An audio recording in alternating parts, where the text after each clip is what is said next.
Hey everybody, and welcome to The Void, a show dedicated to filling the void between being an employee and becoming self-employed. Most people refer to starting your own company as taking the leap, as if they're blindly jumping off a cliff and into the unknown. This show is here to help you understand that it doesn't have to be that way. As always, if you like what you're hearing on the show, please do us a favor and help share The Void with somebody else who might also be wanting to start their own company. We saw an opportunity to help others understand that self-employment is well within your reach, and just as our businesses have grown organically and by word of mouth, we want this show to grow the same way. So if you see somebody asking questions about starting their own service-based business, please do us a favor and drop them a link to the show. I'm your host, Mitch Smedley, and with me as always is David Hilton. Mitch, where the hell you been, dude? I've been everywhere, man. Everywhere, man. I've been everywhere, man. I feel like a country song. Yeah, you are a country song. Yeah. I had to hold down the fort last week with Austin. I know. Just Austin. You did good, though. Yeah, that's did the we? qualifier. I didn't listen to it. I knew it was going to be shit. I was like, I'm not listening to that. It's going to be garbage. That's the qualifier. I had to hold it down. Oh, no, with Austin. With Austin. So that way, if it sucks, you're to blame, too. Yeah. No, it's all on me. If it's bad, it's just my fault. Well, the thing is, I didn't even set up where Mitch is, and we ended up talking back and forth. So Yeah, it looks like I mean, I don't know. Yeah. I don't know. I'm going to be so successful and have my own company. Some bitch is out of town for 2 weeks at whack. Well, one was business and one was personal. So. First off, Apex is not business. Oh, absolutely it is. I probably work more there than I do at home. I just found your problem. I just found the problem. Daniel's like, Just found his these countertops. Yeah, no shit. Oh my god. So, Did you have fun yeah, it was a blast. at Apex? Well, yeah, that's always productive. Oh, okay. So skiing was good, too. Skiing was good too. You know, I noticed that you didn't invite me to go skiing. Well, the boys did. The boys, they don't get a vote. They keep saying, next time we need David to come. Yeah, and then all of a sudden I get this phone call that just says, hey, by the way, I'm going to be gone next week. Where you going? Skiing. Hey, had a buddy reach out. Didn't hear anything about 5 days Going skiing for only skiing. $250 for the room. When? February 1st through the 6th. Ooh, that's when we used to go. February 2nd. It usually was. So, I'm not going. But I've taken enough time off You know what? lately. Maybe I'll take your wife and my wife. There you go. Leave the boys here. There you go. That'd be a wild weekend in Breckenridge. I can tell you that right now. I don't know if you can handle that. That's a lot of bail money. Oh, yes, I can. What'd you bring? A handful of Viagra and a case of Red Bulls? You'll be fine. You'll be good. You'll be fine. Oh, boy. So, we got a gift in the mail. I know. Fucking Jorge. He must be doing really well, and that doesn't Fucking have Jorge. He doesn't have lots of stuff to do, but He's appreciative of the show. I love him. He's hilarious. So I had no clue what this thing even is. He is hilarious. He sent us a king cake. Jorge's from New Orleans. What the fuck is a king It's cake? not New Orleans, it's Nolans. Yeah, Nolans. Please don't try to say that again. I'm not even gonna attempt. Remember when I botched Buc-ee's? Yeah. On the I don't know, 10 episodes ago or And whatever. also whenever you said unicorn yeah. instead of hoonigan. Yeah. Well, he had a car, ain't from named Missouri. Unicorn. I ain't from Missouri. We're But trying to pay tribute. I actually went to Buc-ee's while I was in Dallas or in Texas. It's like 1,000 Oh, yeah? stalls at gas stations. Yeah. Yeah, they had It's like hundreds, isn't it? Or yeah, something hundreds like of gas pumps and Really? yeah, it's like 100 yards long of gas pumps. that. It's really like a Hy-Vee, but with gas pumps. That's weird. It's across not the e- entire parking lot. Yeah, it's like not even a convenience store at that point. Gotta love you some I mean, Texas. Hey, you know what? I shit you not. There's probably 80 gas pumps. Do they charge in you a their lot. convenience fee? No. Because if they do, that'd be kind of I don't know. I Kinda got stinky. The I guy got that works a at Quick tank of Trip, gas and I got a chicken sandwich. Convenience fee. Stop it. You notice how many fees you have to pay? We did DoorDash today. There's a convenience fee, delivery fee. It's just like taxes. You got to pay taxes on the money you make. Then you got to buy stuff, pay taxes on the stuff you buy. Then you have to pay taxes to own the stuff if it's personal property. It's like a $10 burger turns into like $18.70 by the time It's like you're you make $1. Whoa, no, this is $10. And then you spend 90 cents of that dollar on nothing. Don't get me started on that shit. I just derailed it. I'm sorry, Mitch. It's all okay. marketing. It's all marketing. So, Taxes are marketing. well, no, Okay. not taxes. the convenience. Okay, so what's with the king cake? So we got a king cake. I didn't know what this was. Thankfully, it came with a little. Let me fucking see it. A little disclaimer here. King cakes are a tradition which can be tracked back to the Middle Ages during the 12th night celebrations representing the day of three holy kings visiting the Christ child. A bean or a coin was placed in a cake. The person who found the bean or coin reigned as king for the evening. Europeans brought this tradition to New Orleans when the 12th night revelers organized its first civil ball in 1870. The king cake was used to select the king and queen of the carnival. Since then, king cakes have become a symbol of New Orleans carnival celebration. Amongst other things. Yeah. Let me see. So, Smells good. the bean has been replaced with a plastic baby doll. Okay? It's hidden inside the cake. That doesn't mean that if you find it, you're the next one to get pregnant, right? So we're going to split that cake into thirds. Thirds? It's fucking humongous. You get one, I get one, Austin gets one. It's 1.5 pounds of cinnamon roll. Yeah. Woo! There's 10 servings in this. Yeah, there's 3 servings in We're it. just going to have 3. No, you guys don't get any. We've got the peanut gallery over here watching us. Yeah. But it says there's 10 servings in this thing, and there's 18 grams of sugar per serving. That's a lot of sugar. Says the guy who has, like, Bush beer, like 4 cans per podcast. There's no sugar in that. So whoever's piece has the baby in it is responsible for providing the next king cake. Oh, okay. Yeah. So if I get the baby, I have to send Jorge a king cake? Or I have to buy us a king cake? I don't know. Might have to clear that with Jorge. Okay. So, All right, well, give me a piece.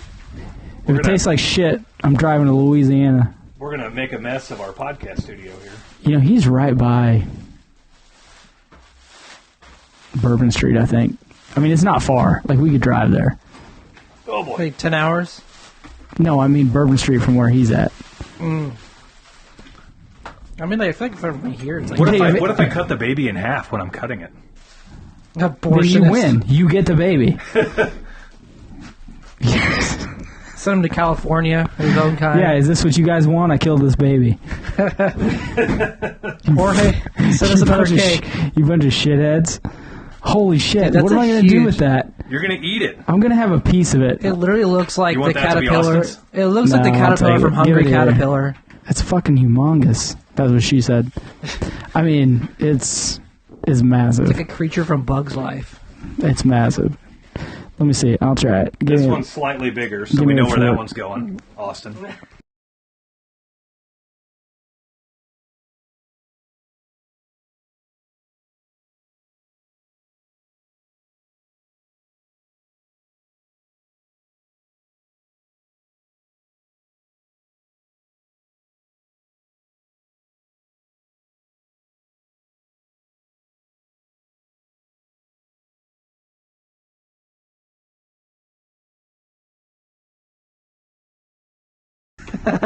Austin I haven't loves had dinner yet, minus this little... Austin loves to snack.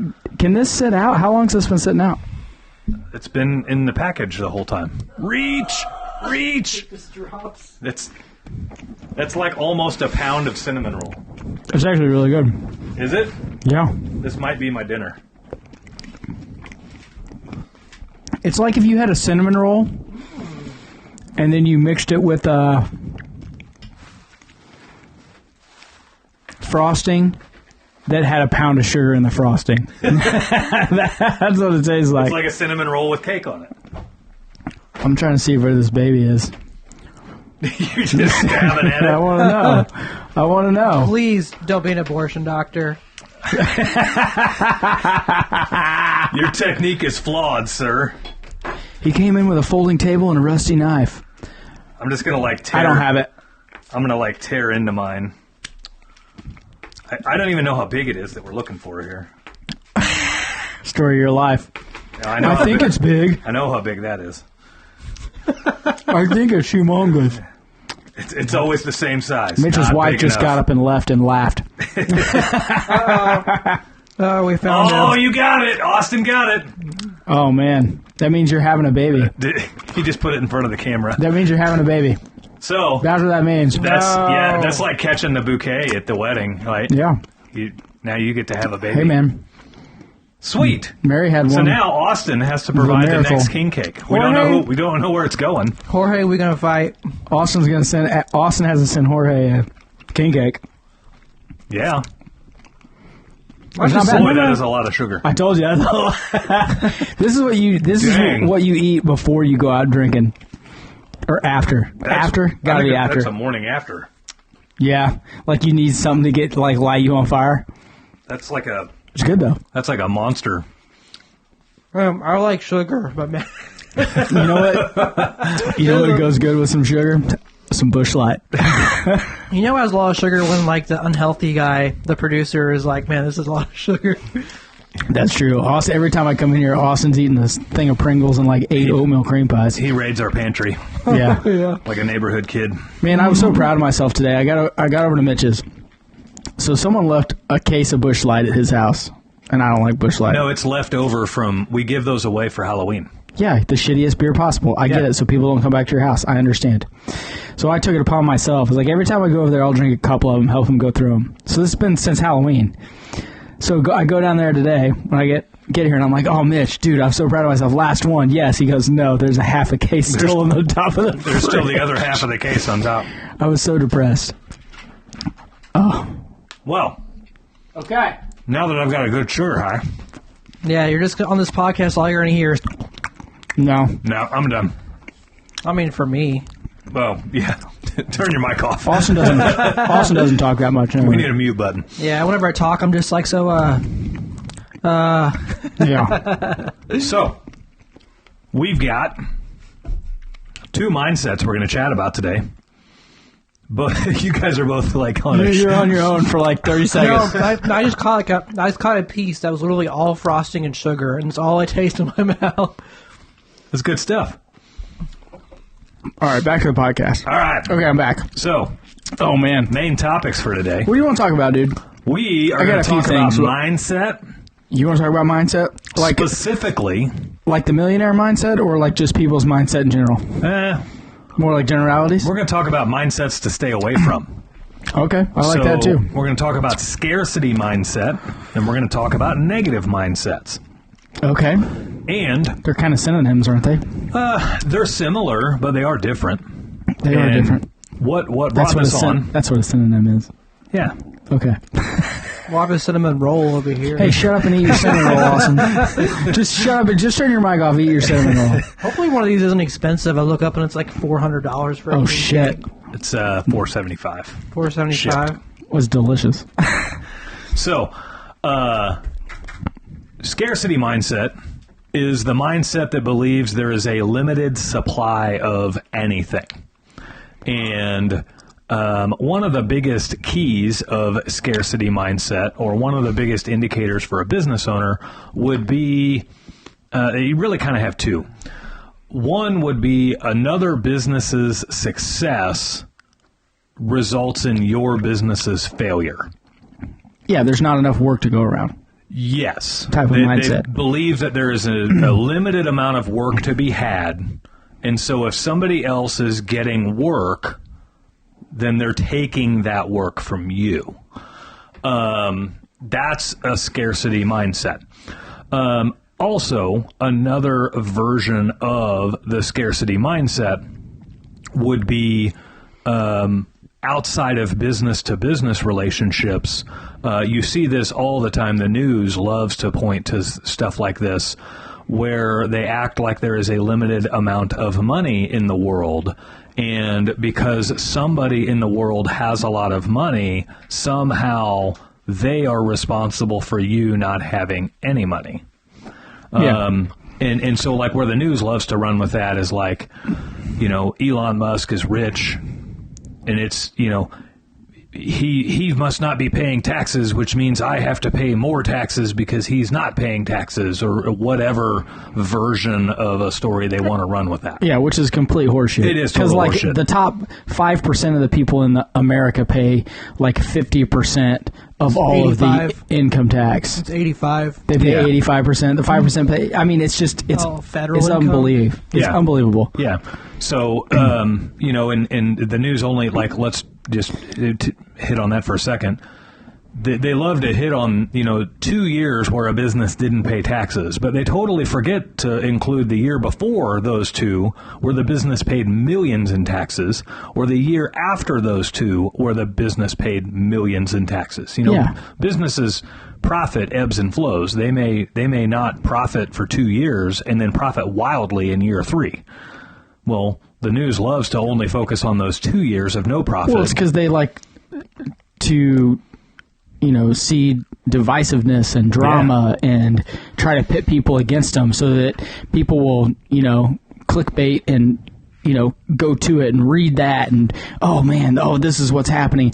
Everyone just loves drama all the time. Drama this, drama that, drama this. Half of the drama, I think, in this country is just made up crap. Yeah, Well, it absolutely That's is. just been seeded into everything for no reason other than to get people to either watch programs or do what other people want them to do. Right. I think it's an actual term for the news. It's not the news anymore. It's entertainment, just like the NFL, like the Yeah, news. it's just yeah. They're trying to get ratings. And they're saying it's news, so you'll listen, but really it's just entertainment. Yeah. Yeah, it's unbelievable. Yeah. So that's scarcity mindset, right? And once you recognize scarcity mindset, Well, it's easy to pick it out. It's pretty easy to pick Once it you've out from there. trained yourself to, hey, Yeah. look for these cues. Oh, I've seen it here, here, here, and here. Now I know that, Right. don't be triggered by this. Right. And I mean, it happens everywhere, and it's not just business, right? It No, happens, it's everywhere. You could be at work, and somebody else at work, let's say you're a commission, you're on a sales team, and you're all commission salesmen. If one person does really well, scarcity mindset people will look at that one person and think, oh, they're getting all the good leads. Oh, they're getting all the calls or the good jobs or, you know, whatever it is that you're selling, right? That's a scarcity mindset. Whereas an abundance, the opposite of a scarcity mindset is an abundance mindset. Yeah, there's enough for everybody mindset. And so the abundance mindset would be in that exact same scenario and look at that and go, well, if they're doing it, well, I can too. Well, that's glass half empty, glass half full. Kind of. You know, the Yeah. same thing. I mean, people just, for some reason, and I've said this to Mitch before, I wish we could have a psychiatrist on the show, and he told me no, because he's afraid they tell him he's crazy, Yeah. which I believe is 170% true. They'll lock up Danielle in a closet. But I would like to have someone on where you could ask them those questions. Why is it that people cling to a scarcity mindset instead of an abundance mindset? Because it's predictable. I'll tell you exactly why. Is it because it's like they've... it's predictable? It's like if there's a safe feeling in being like, I know how tomorrow's going to go. I'm going to do this. I'm going to make X amount of dollars. Then to say, man, I could get this and this. I could do, you know, who knows how much money I'll make tomorrow. So What do you got? Let me hear it. there's two reasons. One is exactly what Austin was hitting on. It's a predictable, it's a more standardized mindset to look at limitations and use those as an excuse on why you're not performing very well. I have a question. Okay. When you say standardized mindset, what do you mean there? We're programmed to have a scarcity mindset. Okay, so by, you think it's by been the news, right? by the Like, news, by or the news, or by all our, media, or our parents, Well, or in school, they taught you in every- business, like, there's a piece of a pie, and if a business moves in, that means that you could possibly only have this much percentage of the business. Yeah, in the city. every like almost all stats out there are based out of a limited supply of anything, right? So in business, you could say that, you know, oh, it's a $1 billion market. You know, cell phones are a $1 billion market. Well, a scarcity mindset would look at that and say, okay, there's only $1 billion to be had in cell phones. So if somebody is coming into the market and taking up 500 million of it, you think there's only 500 million left. There's only 500 million left, Instead of right? thinking, how do I grow it to beyond 1 billion? yeah, instead of thinking maybe that person came into the market and added $500 million to the market, you know, now maybe it's a $1.5 billion market. Like, That's just how the mindset works.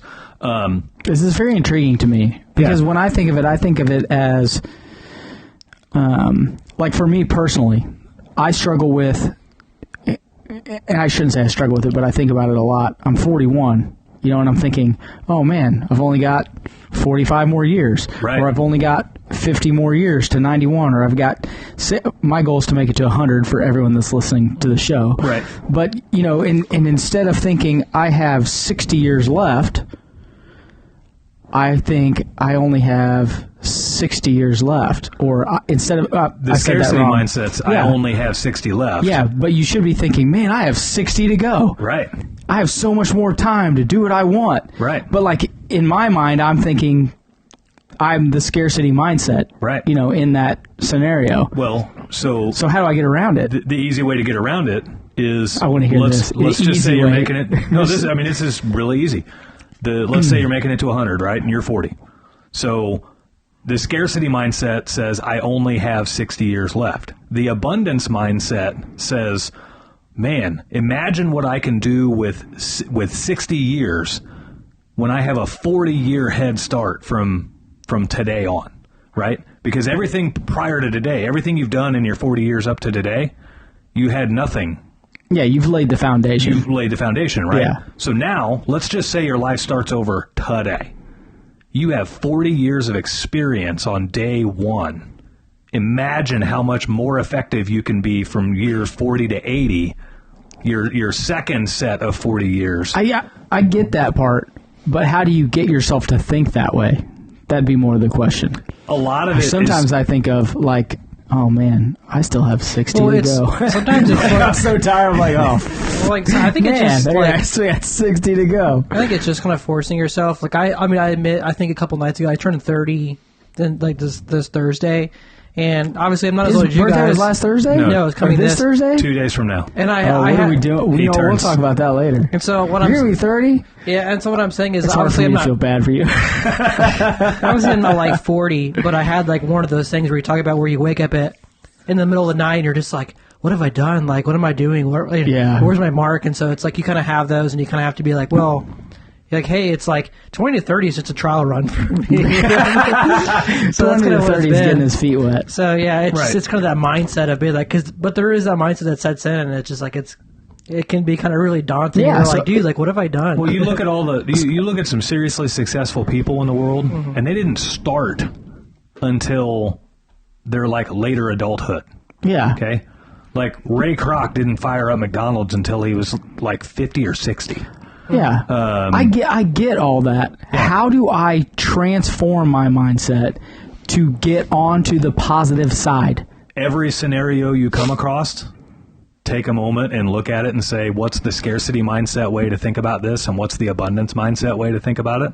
And eventually you do that enough, and you're going to realize how many people look at it from the scarcity mindset side of things. Okay, I love you, so I'm going to test you. I think that's the right answer. Right. Like you have to, we talk about it all the time, you have to take personal inventory, and you have to take control of your mind to get there, Yep. So that's the right answer. But man, that's hard to do. It ain't easy. No, it's super hard to do. It's extremely difficult. I'm literally sitting here thinking, so how am I going to wake up tomorrow and be like, man, I got another 40 to go? Instead of, man, fuck, I got 40 more to go. I'm bad at it with time. I'm just like, I only have an hour left before I have to do X, Y. Yeah. And I'm like, well, I don't have enough time to do the whole thing, so I might as well just not do it. Like, I'm really bad about that. Said the guy in charge of putting our shit together in a timely fashion. I'm not talking about work. I'm not talking about work. I'm just saying, like, with anything, like whether it's chores, you're just like, well, I have to leave for this. Just like, am I able to fit dishes or vacuuming in? I'm just like, well, it's gonna, So one of the big Dave's reasons. Looking at me. No, I'm thinking. That's all. Yeah. One of the big reasons that scarcity mindset is so prevalent is because it's easy. It gives you an excuse. Is what it gives you. So yeah, it's a built-in excuse. In this scenario, let's say you're on a sales team and one guy does really, really well. The easy excuse is to say, he got lucky, or he had better opportunities than I had, or he had more opportunities than I had, or whatever. That's the easy way to do it. And naturally, everybody gravitates towards easy, so they go towards the scarcity mindset. Whereas the abundance mindset would examine that high performer's performance a little bit and realize that, like, probably one of two things have happened. It was probably one really good job or one really good sale. Okay? So it wasn't he had better opportunities, right? He hit a home run on one of them. Or he did slightly better on all of them, and it added up to a big difference in the end. Yeah, he did 5% better than you on every job. On every job. But at the end of the year, by the end of the period, it was a lot, right? And so you could easily, like, you can see this in the NFL all over the place. As many stats as they track in the NFL, it's almost annoying how many stats they track. But with as many stats as they track, you go back up and look, and even when some guys got crazy stats that are like far and away better than everybody else, when you break it down to per game, it's just a little bit better and a little bit better and a little bit better per game. But then at the end of the season, it's like, holy cow, he's 1,000 yards ahead of the next guy, or 20 passes or 20 receptions ahead of the next guy, or whatever. But when you break it down, okay, he's 20 touchdowns ahead of the next guy. He's really only like an extra touchdown and a half ahead on each game. Well, and that's, that kind of gets to the fine line between good and excellent. Yeah. We talk about it on this show all the time. Sometimes it's not a big deal. It's the small effort that you're putting in on a daily basis that doesn't make you great that day. Right. But by the end of the year, you've had a great year. Right. You know what I mean? It's those small... We talk about it all the time. It's the small steps that you have to take to get to greatness. It's not one big leap. That's part of the process that we lay out in the first 9 episodes. It's one small step here, and it's one small step here, and it's one small step here, and it's one small step here. And instead of having to bog down your life for 7 months to get there, you just got to do a little bit, and you got to stay focused, and you got to do a little bit and stay focused, and then before you know it, you've laid the foundation to be great the next year. Right. It's not an overnight success. What we talk about all the time, the people that are millionaires and the people that have made all this money, they didn't just wake up one day and have a multi-million-dollar plumbing company. Right. No, you didn't hear about them for the first 5 years. Right. Because they were laying the foundation, they were taking the little steps that it took to get to excellent. Yeah. Travis Kelce is going to be the greatest tight end of all time. The first 5-6 years of his career, he had Alex Smith as a quarterback, and no one talked about him outside of Kansas City and this place and that place. Well, guess what? Now he's a bad motherfucker. Right. He's the best. Right. He's going to be the best to ever play the game. It didn't happen over a 4-year span. It happened over a 15-year span. And only part of it was the quarterback, right? Alex Smith was no slouch. Travis Kelce was a hothead. Yeah. He would get himself in trouble a ton, right? Yeah, so, especially those first 4 years. Yeah, 5 some years. of it was his environment, some of it was him. Yeah. And you combine a bad environment and a bad personality or a bad attitude, and you're not going to perform well, right? So... but he was still laying that groundwork. Yep. He was still working towards it every day. Right. So the other big reason that scarcity mindset is so prevalent is our parents.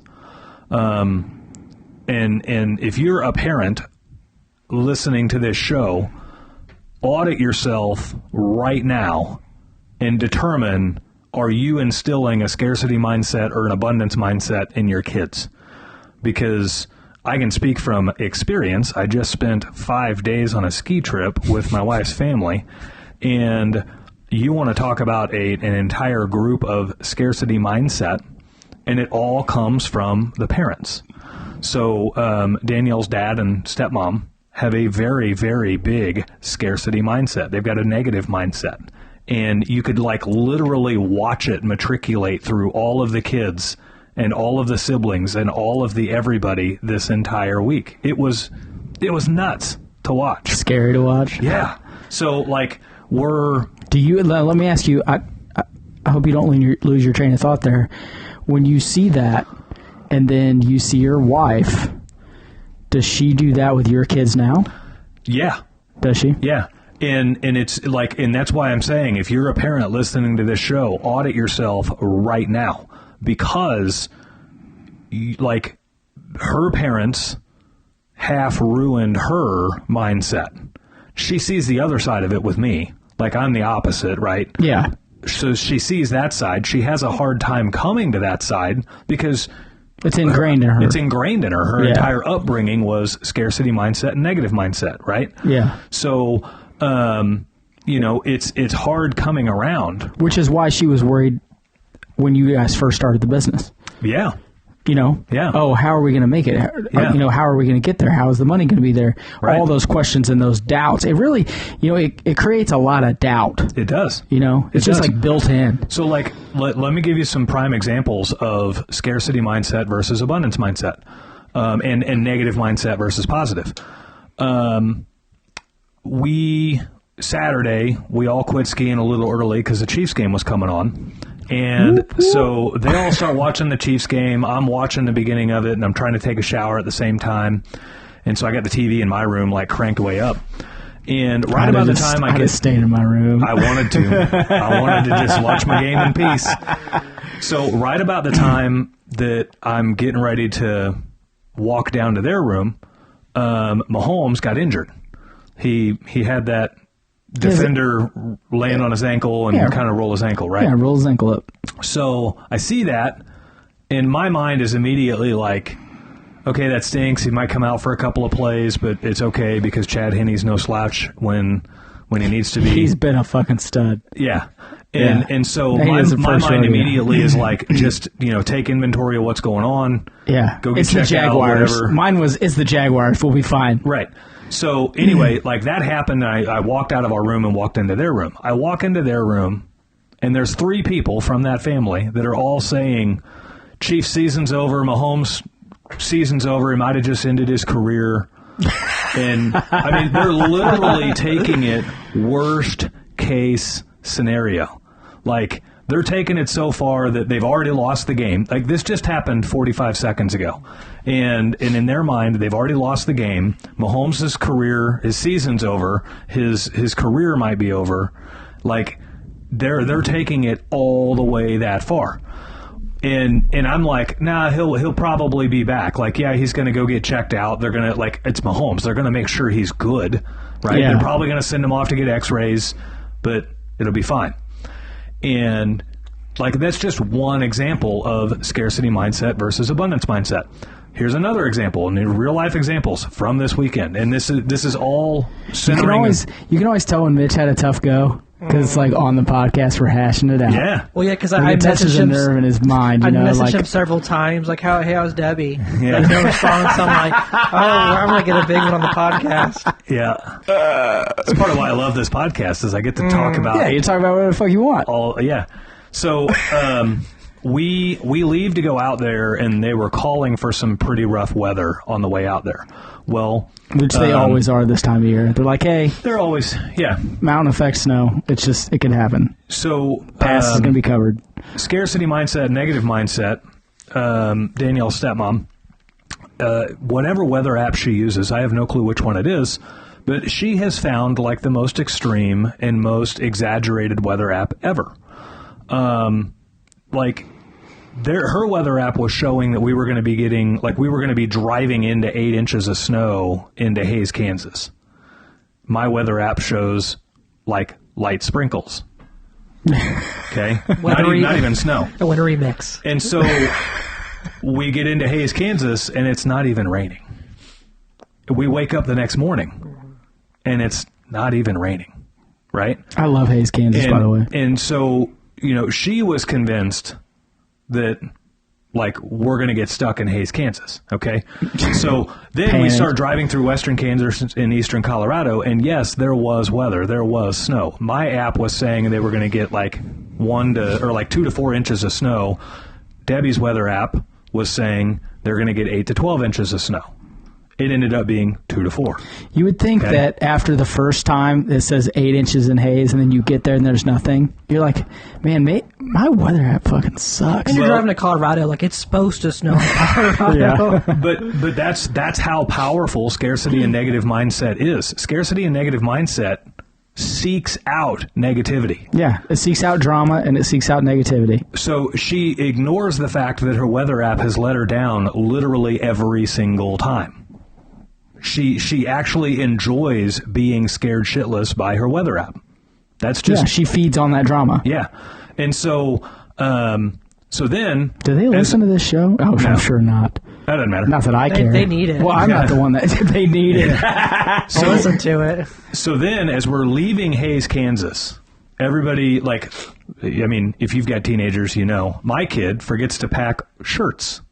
He's going to get dressed on day 2 of this trip. Which kid? The oldest, Mason. Yeah, of course it's Mason. Yep. That kid. So we're going to get dressed for day 2 of this trip, and he's like, I don't have any shirts. so we had to go to Walmart and buy him some T-shirts so he had something to wear. That's exactly how he sounds. Then he had his too. PlayStation, though. Yeah. No, he left all that at home. I forgot my shirts. So we go into Walmart, right? And everybody else is like, well, you know, we may as well go in too. Okay, well, I'm not walking around Walmart with... No, you're going in. You got a purpose. I'm not even going in. Oh, you're like... Send the boy in with Danielle. Okay. Go Get find some shirts. Right? Come back out. Everybody comes out with tire chains. Your wife too? Yes. Oh, man. So the mother-in-law convinced, I guess a stepmother-in-law, convinced everybody in the group, we need tire chains. It's the law. I love where this is going. So she found some excerpts on, like, Colorado does have traction laws, right? Yeah, but if you have all-weather tires and you're in a passenger vehicle, you're fine. Yeah. Like, their traction law for passenger vehicles is all-weather tires with, like, a certain amount of tread, or four-wheel drive, or all-wheel drive, or, you know, whatever the case may be, right? Chains are only required for semi-trucks. Commercial vehicles require chains. Well, in her scarcity negative mindset, she's sending very, very tailored screenshots of their traction law, and it's like you can literally see the line above it saying commercial vehicles. Did you say anything? No. God, you're such a... Because I wanted to enjoy the trip instead of get into a fight on day 2, right? Yeah. So I'd have gave them to her and been like, I want my money for these. So thanks for screwing me out $100. Well, I've got 35-inch tires on my truck. Mm-hmm. They don't make chains for 35-inch tires at Walmart. They do, but not at Walmart. And you're not going to have, like, if the weather's bad enough, you're not going to have a cop pulling you over. Be like, your treads, Well, yeah, so I let her know. You only get one if you, like, something happens, you can get ditched. That's the only time. I let everybody know, like, for one, they only, like, this is an added ticket law is what it is. If you get into an accident and you're in violation of that, they add that ticket to whatever, right? Yeah. But also, let's just be 100% honest. I'm not driving over a mountain pass if chains are required. You're not going to make it. Like, actually, your truck would probably make it. My truck would probably make it. Yeah. I'm not going to risk my family being in the mountain pass if we had to have chains to make it over the pass. I'll give up a day. I'll stay in the hotel. I'll find somewhere to stay, and I'll let them clear the snow. I will say that I'm taking them over the pass. I'm just like, man, fuck it, let's go. And so as soon as Danielle got in the car, we'll sleep in the truck and we'll get stranded. Just tell Debbie, be like, Debbie, okay, you put them on my tires then. Yeah, as soon as Danielle got in the car, I'm like, keep that receipt because those are going back as soon as we get home. Yeah, like, it ain't. And she probably knew. Not even. Oh yeah, she knew. And Danielle will flat say she didn't want to be the only one in the family not buying them. Right? You know, which is so weird to me because your wife is extremely confrontational and extremely, it's just going to be my way. I don't care. F you. You know, and then when it's her dad and her stepmom, okay. It's like complete, no, she's like Jekyll and Hyde. That is the power of parents over their kids. That's why that's my point. I'll stress again for the third time, if you're a parent, audit yourself right now on what kind of mindset you're instilling in your kids, right? Yeah. So we did end up running into weather. Not chain weather. Not chain weather, but traffic down to 20 miles an hour on I-70, one lane, single file. In the mountains? No. like western Kansas, eastern Colorado, flats. I'm more confident driving in the snow than they are. Again, a lot of it's mindset. Yeah. Right? And so I like to get in the truck. Very quickly, I put about an hour, 45 minutes to an hour of distance on them. Yeah, you're just going. I'm just going, right? Yeah. In my mind, I'm thinking, like, the whole reason we left early was to get there early so we could get all of our skis rented and everything else. So, like, I'm just driving I'm driving at my comfort level, but I'm driving faster than everybody else. And I'm not taking risky chances or anything else. You're just driving. Yeah, and I'm okay with the truck moving around a little bit underneath me. Like, it's just like driving. 10 under or something. I mean, there were times where I was going 50 or 60. There were times where I was going, like, 20. The weather, changed. Yeah. But I like to feel a little bit of, Yeah. So takes me back. We come up, we're going up a hill, and we're almost near the top of this hill, and we're still in eastern Colorado, and there's a jackknife semi on the oncoming lane. He had slid off the road and caused quite a pileup, or not a pileup, but like caused quite a mess, right? And like I said, we were near the top of a hill. Well, it was snowing really hard. We crest the hill, and just on the other side of the crest of the hill, two semis side by side coming down I-70, and both of them are going 60 miles an hour in the oncoming lanes. Yeah. Okay. I mentioned to Danielle, because I looked in the rearview mirror and I could not see that jackknife semi. It was snowing so hard. Trouble. And I told her, I'm like, there is going to be a massive pileup right there. There's no way those two semis are stopping in time. Sure enough, here comes our crew, the other cars in our crew, 45 minutes later, and they were sending us videos of it. 35 semi pileup on I-70 happened right then. What's weird, though, is usually those guys have their CBs on, and they're like, hey, jackknife, I jackknifed, I'm right here, I'm at mile marker, whatever, XYZ, Yeah. Just racking up time. I'm on the clock. I mean, there were times it was snowing so hard that, a semi-trailer's 53 feet long. I don't know how long the cab is. Let's say it's 20 feet. So maybe call it 75 feet from, like, tip to tail on a semi. Yeah. There were times it was snowing so hard where I would be at the back of a semi-trailer and I could not see the front of the cab. Like, it's snowing pretty hard. It was snowing hard, right? And so they end up closing the highway. After we went through, they do end up closing the highway. Behind us, right? Yeah.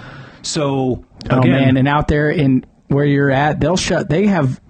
Yeah, they'll put guards down across the highway and make you get off. Literally at every exit, there are hotels. Yeah.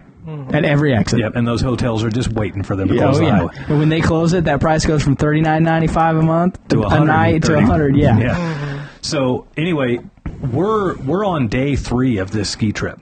Like, we're watching the Chiefs game. Oh no, we're back to the Okay. We're watching the Chiefs game, and Danielle's dad. I-70's still closed. Don't know how we're going to get home. I'm like, dude, that was 3 days ago. Yeah, there's no way it's still closed. He goes, nope, there's no way it's open. He goes, you didn't see that wreck. I'm like, I saw all the videos you guys sent me. I saw it. He goes, I drove through that. No way it's open, right? So just to prove him wrong, go to Google. They opened it up like 3 hours later. Yeah. Right? So then, but ironically, he's just panicked about it. They opened it up 3 hours later. Another storm came through. They closed it the day before that we were talking. They closed it for another 6 hours and then reopened it again. I'm like, it's been closed and opened and closed like twice since then. Yeah. So, but again, that, like, he plants that seed in front of the entire family, and now the entire family's worried. How are we going to get home? Where are we going to go? What are we going to do? Like, our reservations are only good through tonight here. And I'm like, stop. Like, you know what happens it's more scarcity mindset. When something like that happens to me, I'm like, man, I get 2 more days of vacation. Yeah. Like, I'm hoping it's close. I'm like, I'm sure we can get a couple nights somewhere with a hot tub, some pizza, right. Well, a few beers, go hit up the recreational pot stores and breakfast. You know what I mean? Like, for 2 days, I don't have to do shit. Right. Like, I'm trying to get there. Yeah, like, that is just how that mindset works, is they think worst case scenario. They find data to help, like, prove their worst case scenario thoughts with their weather apps and everything else, right? Yeah. And I mean, it literally, it transcends across generations. Danielle's sister was having a panic attack driving on the way out there. Danielle she wasn't having a panic attack, but she was not all that easy driving out there. And she was flat out telling me, she's like, I don't know why I'm having such bad anxiety. I know you're a good driver in the snow. I know you would never do anything to hurt our family. But something about my family being back there has just got me all freaked out. And like, it's just... You should have looked at her and been like, take a couple of gummies and shut up. Yeah. Take a nap. It'll be okay. That is how dangerous that kind of mindset would be. Like, well, it permeates your whole life. Yeah. Yeah. That's just, it becomes who you are. Right. You know, you're just scared of everything. Yeah. That's basically what happens is you're just scared of everything. Yeah. You're afraid to be successful. You're afraid to, oh man, if this doesn't work, we're going to be homeless, or if this happens, and then when I can't go back to my job. If it's unbelievable the grip it takes on people. And then when somebody proves them wrong, they're mad. And not them, like my wife's family. I'm saying somebody with a scarcity or abundance, they're mad, negative dude. mindset. Or they use an excuse. Oh, well. They'll use the excuse of, they got lucky, or they'll talk about how foolish that was. Mm-hmm. They could have lost everything. Like, they still can't come to grips with the fact that it's their own mindset holding them back. No. There was another incident on this same trip. I like skiing in the upper elevations. I like skiing blacks. I like skiing moguls. I like skiing the bowls and all this stuff. And so day one, I kind of hung out with the rest of the family and skied with my boys. Get your legs under you. Yeah. Yeah. Day two, I took off to the upper elevations. And, it's not like I abandoned my kids. Like, my kids are totally fine skiing on their own. Your kids are very independent. Yeah. You're like, I want to be able to not breathe. For the record, so Mitch and I, we used to go, I don't know, we went 2 or 3 years in a row. Yeah. And we would basically try to kill each other. Yeah. Like, okay, look, what's the most treed fast run we can go on? Yeah. Let's find the difficult shit. Let's see if we can, test the insurance. You're so high up and you're just like... Let's see how fast we can get through this tree line before we get to the bottom. Yeah. And so, awesome. I miss skiing. Mm-hmm. I can't believe I didn't even get fucking asked. Hey, you want to go? Dude, have you ever bailed on skis and they didn't come off your boots? Huh? I snowboard. I don't have no idea. Oh, okay, yeah. Dude. Skiing's for... So... I almost said a bad word there. I texted... So they had this group message going, which, oh my God, like... I hate group texts. As soon as they included me in the group text, I'm like, kill me now. If there is more than 3 people, I will block it. Yeah. Because it's just... Dude, the phone's going off every 5 seconds. We had 14 people in our group, and... I think I'm out. 8 or 9 of the people. Let's see, 8 of the people in the group had cell phones. The other 6 were like kids with no phones. So, no, 9. 9 people in the group. 9 of 14 had cell phones. So there was 9 people in this group text. Too many. Oh my God, it's 8 too many. Well, I text the group and say I'm going up to the top of Peak 8. I'm gonna go ski the bowl, baby. A bowl. Breckenridge has 3. Don't they have 3 or they have 4? I got a lot now, but. I met with Winter Park is 3. Like, you need to be safe. Oh, are you prepared for that? Oh, did you dress warm enough? Do you have like? I'm not going out for war. My stepmom, right? They're dressing up like David and Goliath, like getting the really heavy armor and the big sword. Danielle's stepmom was like saying that I needed to have like an avalanche beacon, as if I'm like skiing in the backcountry or like hella skiing. Yeah. And then she wanted me to have this vest that like is supposed to inflate if you're caught in an avalanche and like so you can breathe and get out. No, like so it floats you to the top of the snow. Wow. Yeah. And so I'm like, no, I'm just gonna ride the ski lifts up there and ski like a normal person, like everybody else that's up there, American. Right? And so I go up there, and they like you can take a ski lift up almost to the peak, and then you can hike the rest of the way, right? Well, I wanted to hike the rest of the way. I wanted the view from the peak. Well, day one, the winds were too high. Dude, it's so clear. Windy when you're up that high. When you get up to 10, 11, 12, 13, the wind's blowing so hard you can't see shit. Yeah, so like the ski lift, it's the highest ski lift in North America. It takes you to 12,840 feet. That is so high. Yeah. For skiing. And then you can hike another 160 feet in vertical elevation and get right to 13,000 feet. No thanks. And so I just don't want to climb. You know, I mean, I got a lot of shit going on. I'm not. Do I need the extra 100 feet? So day one. Now this is a 4-person super chair lift. Okay. Yeah. Like they're moving people up there. Yeah. In volumes. Yeah, they're doing 40 mile an hour. And so I ride the lift up a couple of times day one. They never did open the hiking because it was too windy and they were trying to blow some like, loose avalanche snow out and stuff like that. When it's blowing like that avalanche snow gets drifted over and it's like a freaking wave just waiting to go. Yep. And so I end up coming back to the cabin for lunch on day 2, and I'm just bombarded with questions. Were you alone? Like, how dangerous were I'm like, me and 300 other people were up there today. Like this is not as... I made 8 friends, 2 new clients. We had beers on the way down. Like, it was fine. Yeah. Okay? It was fine. Like taking his vitals. Like, let me take your vitals. And so I never did get a chance to hike to the top. Day 3, I go up there. Now clouds had moved in, but it wasn't windy. And they opened it up on the top, right? So I text everybody that I'm hiking up to the top. And, man, that's a heck of a workout, hiking at 14 or 13,000 feet. Hiking in snow, carrying your skis or snowboard, an extra 100 feet it's brutal. Yeah, 160 feet straight up. You don't realize you can sweat that much in the cold when you are starved for oxygen. Yeah. It's like when you're starved for oxygen, your body, you just start sweating. Yeah. Because it's in panic mode. It's like, dude, what the fuck are you doing? So stop. Please stop. Just go away. Just stop it. I get up to the top. I take, selfie video, just kind of explaining everything. I take a couple of pictures. 10 minutes of rest. I text them to the group. Yeah, I'm catching my breath. Yeah, you got to rest when you're He's up there. He's on his back. And then, that's what I'd be doing. Just sucking wind, man. Like what you were talking about, that little wave of snow that curls over the top. It's so awesome. If you can get close to where they are, it's pretty cool. Well, that was at the top there. Yeah. And it was like 4 to 6 feet tall. Cool. And so... Not crazy big. Like to drop into the bowl... Like you're literally, like it starts out by just jumping off a 4 to 6 foot snow cliff, right? Mm-hmm. And so, I jump off the snow cliff and ski down and everything else. Snow was it soft? Or was it icy? Yeah, it was a little crusty. Yeah, it's always a little crusty over there. You just hear crackling of like a mile deck. No, it's not like Ice Age. It's just, everyone always talks about, this is a little off topic, they want to hit the powder, when a fresh snow goes in.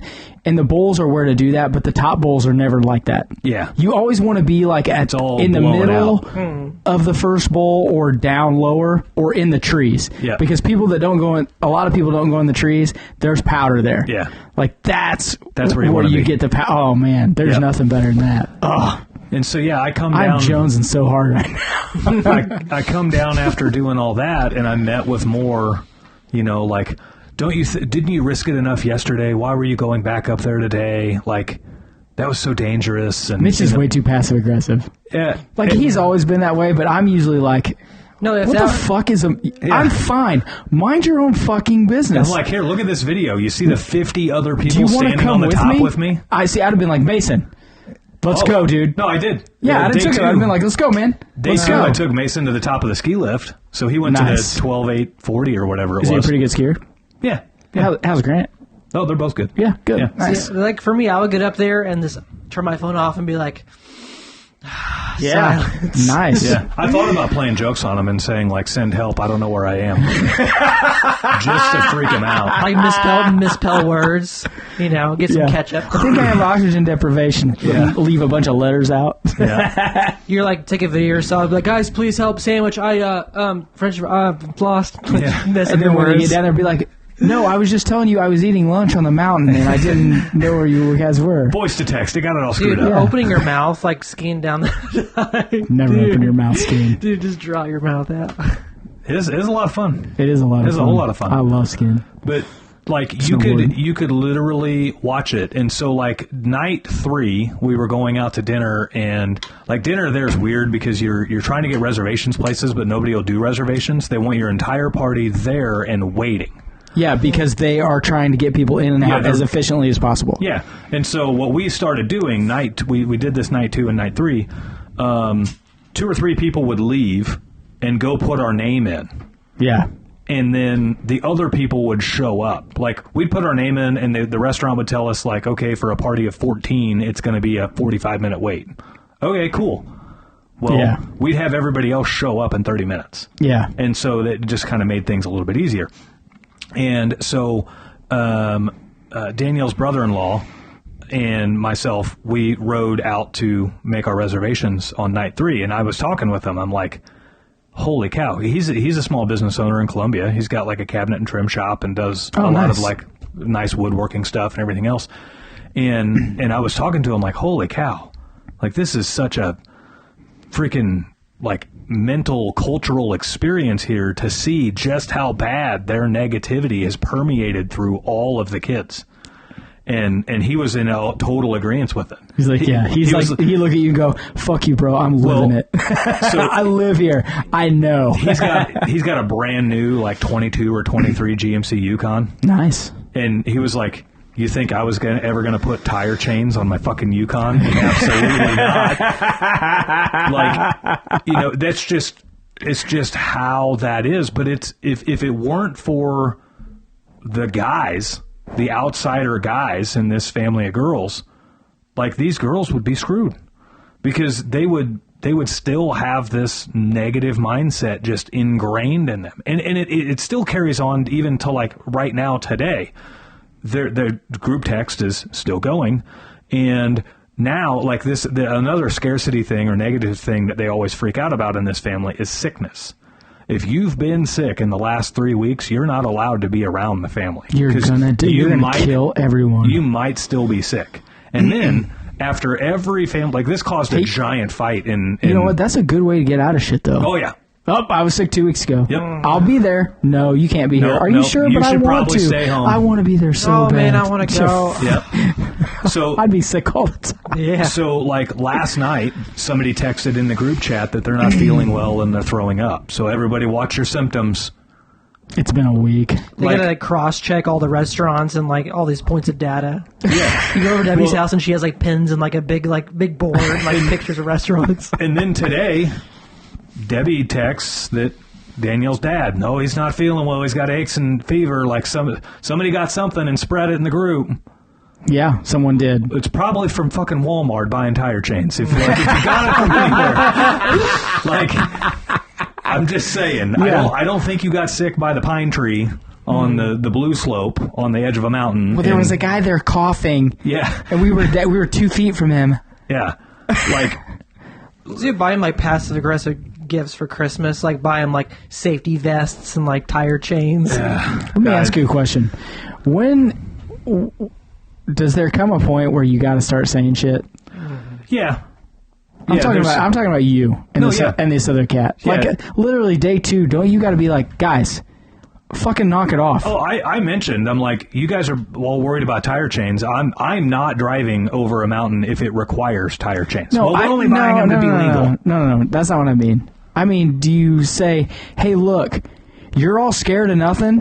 Fucking knock it off. Oh. Like, when in your life do you get to the point where you're like, I have to say this? So, in that family, you can't do that because they are so dead set on their way. Oh, I'm testing them now. Yeah. What do you mean? Why like not? What's going to happen? What is going to happen? It'll cause a giant fight and banishment from the family, which isn't all that bad. I was going to say, what are you fucking complaining about? Yeah.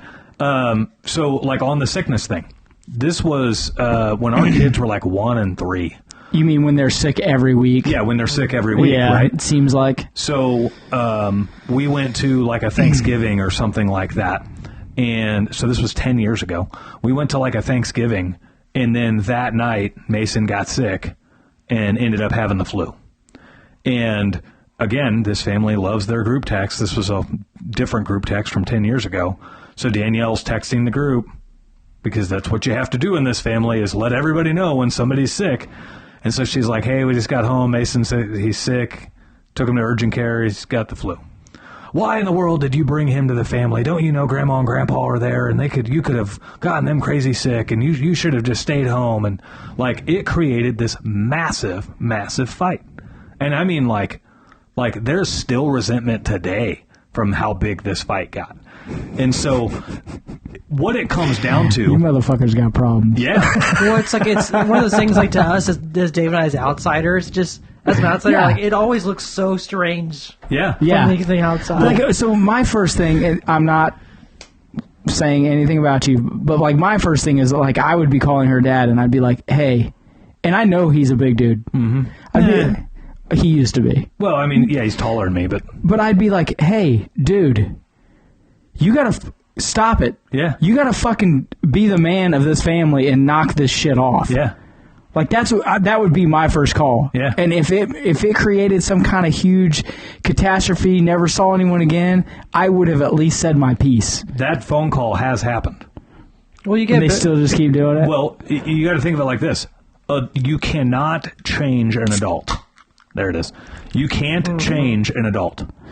They have to change themselves. They have to change themselves. We've talked about it. And so you still have to say stuff, though. Yeah. You have to stand, like I have to stand up for my manhood, and I have to stand up for my family. I was going to say, it's your job to stand up for your, I almost said girls, because I have, you know what I mean. Yeah. Your kids and your wife, it's your job to be like, I have to do this. Yeah. And so I'm setting a new tone. That was here 8 or 10 years ago when all that, when things spoiled out that far out of control. But now it becomes one of those things where you just have to accept that, well, for one, whenever we go out there, I don't stay the night there anymore. They live 90 miles from here. Yeah. They got a farm. Mason will go out there and farm with them. And we, Mason, he goes out there for like a week, doesn't he, at a time? In the summer? He spent 6 weeks of this last summer out there. He loves it. But he and I will text all the time, and he and I will talk all the time. And I've trained Mason to spot the negativity and the scarcity. Yeah. And so don't get thrown up in it. Yeah. And sucked so up in it. he'll be texting me like, "Oh my gosh, you should hear the stuff today." Like, it becomes something where you have to kind of turn a blind eye to, because you realize they're never going to change. And so you just have to prepare yourself. And 5 days with them in a row, holy shit, it is quite the drain, especially for somebody like me who is so positive and so abundance mindset. Yeah. To be around, to be literally immersed into scarcity mindset and negativity for 5 days. Even for me, I'm more of a, I would call myself neutral. I try to see everything and then make a decision, and Mitch is just always, everything's going to work out. Yeah. And it drives me a little crazy sometimes. Yeah. Oh man, what is his deal? How did he not see that? Well, from my point of view, I just, I try to always stay balanced and in the middle. I don't know what kind of mindset that is. It might be mentally challenged. I'm not 100% sure. I'll go with that one. Yeah, I mean, it could be. I don't know. Well, I feel like you waste a whole, if you're negative the whole trip to Colorado, it's like, man, I wasted a whole week.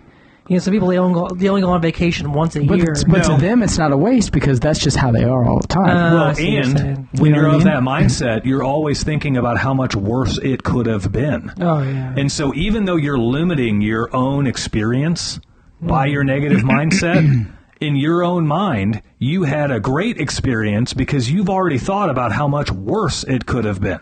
At least we didn't get stranded on I-70. At least we didn't die in an avalanche. Yeah. That's just how that mindset works. It's the wildest thing ever to experience. Well, sometimes those sort of things can make vacations unique and fun. For us, we had to drive, where we drove back in that last snowstorm from Mississippi. Mm-hmm. It got so crazy snow that we had to stop and get a hotel, and that was the cool, one of the coolest parts about the trip. Is it was a bonus. It was spontaneous. It was a bonus. Yeah. And so I'm looking at it well, if they do shut I-70 down, this is just going to add to the story, you know. And meanwhile, they're going to shut it down any minute. I don't know what we're going to do for a hotel. I don't know how we're going to live through the night. Yeah. If that happens to me, the first thing I'm doing is I'm Googling hotels, and then I'm Googling liquor stores, and I'm trying to make sure I make it to one of those exits. I'm like, okay, they sell beer at that. Okay, I can get to that one. They have a restaurant there. Right. We got to at least get to this one. We can sleep in booth 4. Yes, we have got to get to this one. Yeah. Because then, whenever stuff like that happens, then all the planning logistics just kind of go out the window for that point in time. Allows it to be free and you're have fun. Hey, right? Let's just yeah. Well, and some of it, like, you can't control it, right? You can't control Mother Nature. You can't control the Highway Patrol if they decide they want to shut things down. So it's no different. So, like, day 2, when I tried to go up to the tip-top peak of the mountain, they had it closed, right? Well, I knew it was closed from wind because the snow was changing shape every 30 minutes up there. So they couldn't predict that, right? The rest of the family, that's because it's too safe to be up, or it's too dangerous to be up there. That you shouldn't be. No, it's because it's unpredictable. Yeah. And they don't know if you're going to be safe. And so it's not that you couldn't do it, it's that they don't know how to prepare if something were to happen. In that particular instance, they were using the fact that they closed it for that time because of wind as a reason why you should never go up there. If it's dangerous enough at times that they would close it, you should never be there. Yeah. And I said, well, they closed I-70 on the drive here. Should we have not driven? Should we not drive here? I-70 back because it's dangerous enough at times where they close it? Should we drive down to like Arizona and then go through Texas and then come up I-35, or what should we do? Yeah. Like, they just... A person of that mindset has kind of like flawed logic in to some extent. Yeah. And I mean, it works for them, but for the listeners of this show, well, it works for them. And I know you're going to close the show here in a minute, but it works for them. But what it does to them is limit them. Absolutely. It limits them no matter what they're doing. Yeah. People with that type of mindset, it just limits who you are. Yeah. And until you change that, like we've talked about, and so especially a lot of the earlier shows, is you have to be able to change your mindset and decide who you are going to be. Yeah. And a lot of people, when they get over 30, 35, 40, nope, that's just who I am. That's not true. Right. You can 100% change how you act, how you are, the things you do, and that makes you a different person. This whole mantra of people never change, that's bullshit. They don't change because they don't want to change. Yeah. They want to stay the same. They're comfortable. Right. They're lazy. That's the easy way out. Right. Right. Yeah, that's the, like, people do change, but it's because they have to change themselves. Like, people don't change people. Right. And that's the difficult part with it. So, you know, if you're a listener to this show and you're on a sales team and you're watching somebody else perform really well, stop and think, how do you take that? Do you take that like they had some kind of advantage to perform really well, or do you take it that they just worked really hard and they're seeing the results of their hard work? And then ask them, hey, you got any pointers? Right. If you get some leads that you can't handle, you know, and want to give me some, get into their world. Yeah. Use it as an advantage to how do I also get to this place. Right. Right. Yeah. If you're looking to start your own business, or if you've recently started your business, you need to have a positive mindset and an abundance mindset. You will fail, guaranteed, if you have a scarcity mindset. I've watched guys start their own small plumbing companies, and then within 2 or 3 weeks, they'll talk about other companies are stealing all the work. Yeah. And meanwhile, I started mine, and our schedules were full from day one. And it wasn't because I was stealing work. I saw nothing but opportunity. I saw an abundance of work available, and I went and got as much as we could handle. Mm-hmm. That's the difference in mindset.